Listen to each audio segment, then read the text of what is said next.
14 ലോക രക്തദാന ദിനമായി ആചരിക്കപ്പെടുന്നു. തൻ്റെ രക്തം മറ്റൊരാൾക്ക് നൽകിക്കൊണ്ട് അവരുടെ ജീവന് പ്രതീക്ഷയേകുന്ന ഒരാളാണ് രക്തദാതാവ്. ഇതിലൂടെ സ്വീകരിക്കുന്നയാൾക്ക് മാത്രമല്ല, കൊടുക്കുന്നയാൾക്കും ഒട്ടേറെ ഗുണങ്ങളുണ്ട്. 2 ആഴ്ചകളിൽ മരുന്ന് വല്ലതും കഴിച്ചായിരുന്നോ? ഇല്ല.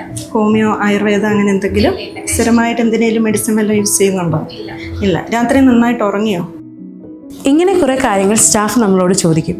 അതിനുശേഷം നമുക്ക് ലഭിക്കുന്ന ഡോണർ ഫോം സത്യസന്ധമായി ഫില്ല് ചെയ്ത് കഴിഞ്ഞാൽ കൗൺസിലിംഗ് സെക്ഷനിലേക്കാണ് നമ്മൾ പോകുന്നത്. അവിടുന്ന് മെഡിക്കൽ എക്സാമിനേഷന് വേണ്ടിയിട്ട് മെഡിക്കൽ ഓഫീസറിനെ കാണുന്നു.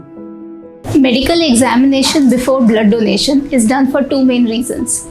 Number 1, to prevent the donors from having any kind of adverse events during donation or post donations, like having anemia post donation, from fainting or having dizziness.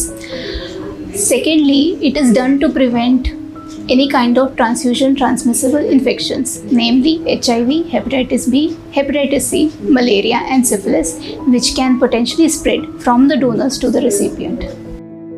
രക്തദാനം ചെയ്യാനുള്ള പ്രായപരിധി 18-നും 65-നും ഇടയിലാണ്. അതുപോലെ തന്നെ 50 കിലോഗ്രാമിന് മുകളിൽ ഭാരവും 12.5-നും 18.5-നും ഇടയിൽ ഹീമോഗ്ലോബിൻ്റെ ലെവലും ഉണ്ടായിരിക്കേണ്ടതാണ്. പുരുഷന്മാർക്ക് 3 മാസം കൂടുമ്പോഴും സ്ത്രീകൾക്ക് 4 മാസം കൂടുമ്പോഴും രക്തദാനം ചെയ്യാവുന്നതാണ്. ഏകദേശം 5 മുതൽ 8 മിനിറ്റ് വരെയാണ് ബ്ലഡ് ഡൊണേറ്റ് ചെയ്യാനായിട്ട് എടുക്കുന്ന സമയം. ഒരാളിൽ നിന്നും 350 മുതൽ 450 മില്ലി വരെ രക്തം എടുക്കുന്നതാണ്. എടുത്തു കഴിഞ്ഞാൽ കമ്പോണൻറ്റ് സെപ്പറേഷന് വേണ്ടിയിട്ട് നമ്മളിതിനെ കൊണ്ടുപോകുന്നു.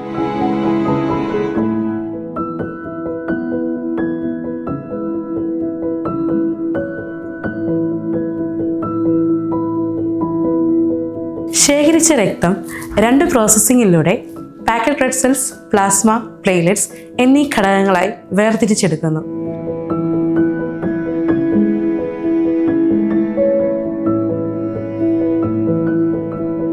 ഇങ്ങനെ വേർതിരിച്ചെടുക്കുന്ന ഘടകങ്ങൾ അതിൻ്റേതായ ടെമ്പറേച്ചറിൽ സ്റ്റോർ ചെയ്ത് വയ്ക്കുന്നു.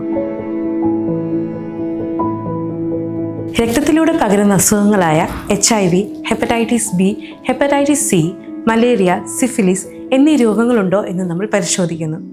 ഇത്തരത്തിലുള്ള രോഗങ്ങൾ ഇല്ല എന്ന് ഉറപ്പ് വരുത്തിയതിനു ശേഷം രോഗിയുടെ ആവശ്യാനുസരണം രക്തം നമ്മൾ ക്രോസ് മാച്ച് ചെയ്ത് കൊടുക്കുന്നു. സ്ഥിരമായി രക്തം ദാനം ചെയ്യുന്നതിലൂടെ liver disease, cancer, heart disease എന്നിവ വരാനുള്ള സാധ്യതകൾ കുറയ്ക്കുന്നു.